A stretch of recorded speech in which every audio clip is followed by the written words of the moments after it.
I think that's a bit of a misrepresentation. Our measure allows parents to keep or place their children in a bilingual program if they can provide indication that the program would actually help their child's education. All they have to do is apply for a waiver. So those bilingual programs around California, and there probably are some of them that actually do work, would not be affected by our measure. But the vast majority of these parents clearly want their children taught English from the beginning. The polls show that over 80% of Latino parents in California don't like the policies of bilingual education and want their children taught English from the day they start school. Well, can't districts apply for a waiver now? Well, the district can apply for a waiver, but one of the problems, for example, is if you take the District of Orange and some of these other waivers that have been applied for, the district applies for a blanket waiver. It abolishes all bilingual programs in its district, or it makes them mandatory. The parents have no say in the matter. So in other words, it becomes an all or nothing thing on the district level instead of on the parental level. That is also not true. There were 800 parents who came out specifically to support bilingual education in Orange County. But they have no rights right now.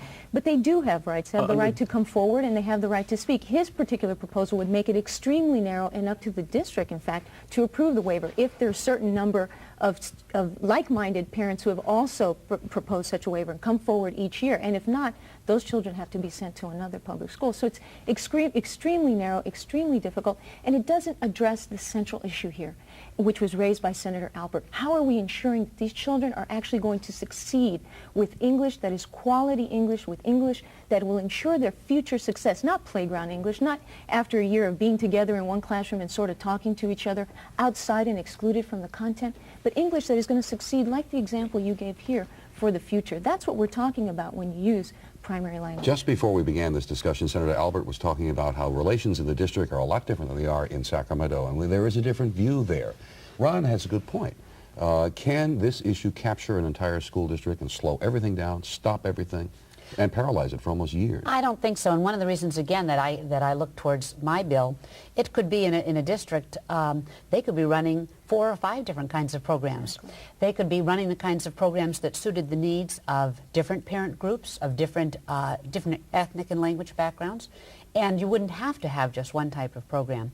You know, one of the things we face in California, while the Latino population is our largest language group, children speak over 100 different languages in this state. There isn't one kind of program that's going to work. We don't have the teachers, we don't have the textbooks, so that rather than spend the years that we have spent arguing over what is the best methodology, I believe that what we should be saying is, let's hold people accountable. There are more choices than just one, and to have an initiative that hasn't gone through a process of working and reworking. I mean, my bill, in 3 years, we have amended this bill, I bet 50 times, you know. Been changed and ground up. Yes, so but many that's one of the ways. complaints that we have in California. We have so many ballot measures, basically because there is a frustration level that in all that changing and compromising, there are delays and delays and delays, and what Ron's doing is going around the system. For example, Prop 98, Prop 209, sure. Prop 187, Prop 13, they all went around the system, and that's what's happening. Can your legislation stop what Ron has started here on a statewide basis? I don't know, and I think that my legislation isn't going to get out this year, and I'm very disappointed about that. For what reason? Because it's too hot an issue? Yes, because it's too emotionally charged, and I think that, you know, there are just people who just want to hold on to the status quo no matter what, and I think that's been a criticism of the legislature, not just on this issue, but on a lot of the other issues that you mentioned, where we haven't been willing to correct the faults within a system. All right, now you've got a situation where here is Senator Dede Alpert with a well-thought-out compromise that basically can't be put into place. So basically you've got Ron Unz and you've got MALDEF facing off on the ballot next year? Well, here's the point. The point is it's very clear that people want to learn English, and no one wants to learn English more than people who don't know English. That's important. But the important thing, and you hit upon it, is that you can't do an end run around the process. This is a very complicated issue, as the Senator has shown, through a thoughtful measure of taking a lot of input. You can't just put in a program that's one size fits all, because ultimately what we're looking at is there are different constituencies. We know bilingual education works. There's a consensus about that. The issue is how best to implement it, and what Mr. Unz's proposal will do will hamstring those local entities from being able to get the most effective program for our future and for our children. Well, let me ask you about the politics of this. I mean, these English-only initiatives have been around before. There have been several others on the ballot. Not this type. I don't Well, think not anywhere specifically like this, but the dealing issue, with bilingual education. Yeah, the issue of English as a primary language in the state, that issue has come up statewide.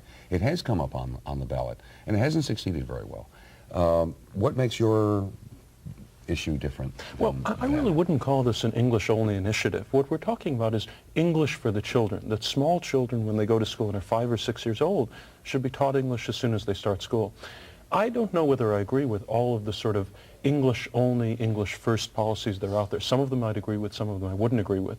But when we're talking about young children who are at an age when it's so easy for them to learn another language like English, it just seems to make sense to teach them English as soon as possible when they start school. It is an English-only initiative because it requires all the students to go into this English-only class unless their parents move forward and get a waiver, which is an extremely narrow and difficult process. So it would require the dismantling of some programs that currently exist and are successful, like in East Palo Alto or in Los Angeles or in other places. So it is an English-only, and people need to understand that. Senator Albert, let me get you have the last word on this.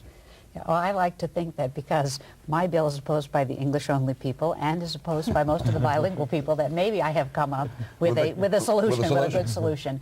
You know, I think, and in all honesty, I would say that both Mr. Unz and MALDEF, I agree on one point. I think they both want to help the children. But I think that they're missing the point, which is that then what we should do as a state is hold people accountable. All right, that's the last word because we have run out of time. Thank you all for being here.